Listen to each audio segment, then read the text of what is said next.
Omaro Sissoko Embalo, le rigolo qui erre en quête de médiation.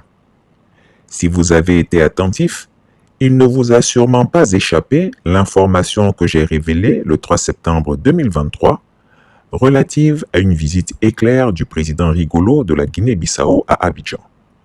Nous n'en savions pas les raisons. Aujourd'hui, nous en savons un peu plus. Désœuvré, s'ennuyant terriblement à Bissau, disons plutôt que quelque peu fauché, le freliquet Sissoko Embalo s'est mis en quête d'une naïve fortune à escroquer. Qui mieux que le président du Nigeria pourrait être meilleure proie? Et le voilà qui a une idée géniale. Devenir médiateur dans la crise nigérienne. Le bonimenteur se saisit aussitôt de son téléphone, abusant de son titre de président démocratiquement élu, et appela son homologue nigérian pour évoquer son élaboré plan de médiation.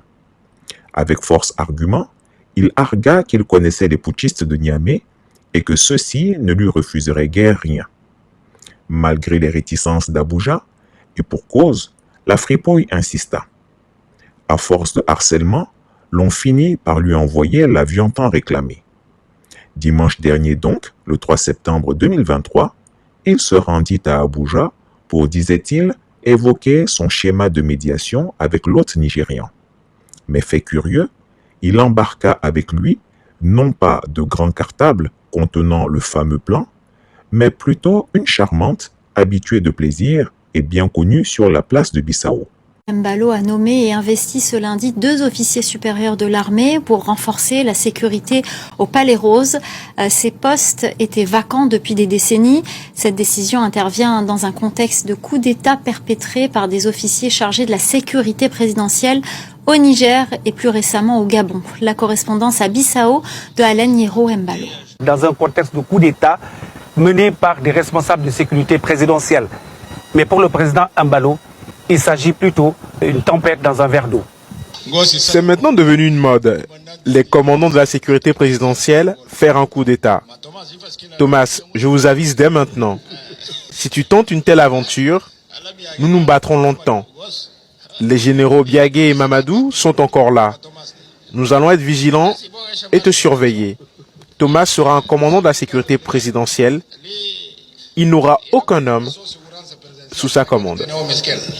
Arrivé en quelques petites heures dans la capitale nigériane, Sissoko Embalo alla prestement dans une luxueuse chambre d'hôtel réservée aux frais de ses hôtes. Il donna libre cours à ses pulsions voluptueuses avant de réclamer et d'exiger de rencontrer le chef des lieux. À son grand désarroi, il lui fut répondu que le président Ahmed Bola Tinubu ne pouvait le recevoir.